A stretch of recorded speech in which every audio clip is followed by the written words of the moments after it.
இன்னைக்கான ரெசிபி வந்து கருவேப்பிலை துவையல். அது ஃபஸ்ட்டு எண்ணெய் ஊற்றிக்கலாம். இது உளுந்து சேர்த்துக்கலாம். உளுந்து நல்லா பொரிஞ்சு வரையில் காஞ்ச பட்டை மிளகாய் சேர்த்துக்கலாம். தகுந்த மாதிரி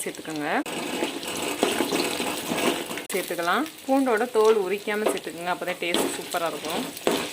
கைப்பிடி அளவு சைஸ் தக்காளி உப்பு சேர்த்து நல்லா வதக்கிக்கலாம். எடுத்துருக்கே அதையே சேர்த்துக்கலாம். கருவேப்பிலையெல்லாம் கொட்டிக்கலாம். நல்லா வதக்கிக்கலாம். நல்லா எண்ணெயில் நல்லா வதங்கணும். நல்லா வதங்கின பிறகு ஆற வச்சு மிக்சியில் போட்டு அரைச்சி எடுத்துக்கலாம். இது வந்து மிக்சியில் அதில் போட்டுக்கலாம். வடிச்சு போட்டாலும் நல்லா உடையிற மாதிரி இருக்கணும். நல்லா கருவேப்பிலையை ஃப்ரை பண்ணிக்கணும். சேர்த்துக்கலாம். டேஸ்ட்டாக அரைச்சாச்சு. கண்டிப்பாக வீட்டில் பிள்ளைங்களுக்கு வீக்லி 1 டைம் இந்த மாதிரி செஞ்சு கொடுங்க. கருவேப்பிலை சாப்பிட்றது ரொம்ப நல்லது.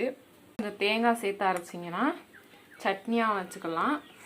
வீக்லி 1 டைம் உங்கள் வீட்டில் இருக்க குழந்தைங்களுக்கு இந்த மாதிரி செஞ்சுக்கோங்க. அருமையான கருவேப்பிலை துவையா ரெடி. வீடியோ பிடிச்சா லைக் பண்ணுங்கள், ஷேர் பண்ணுங்கள், கமெண்ட்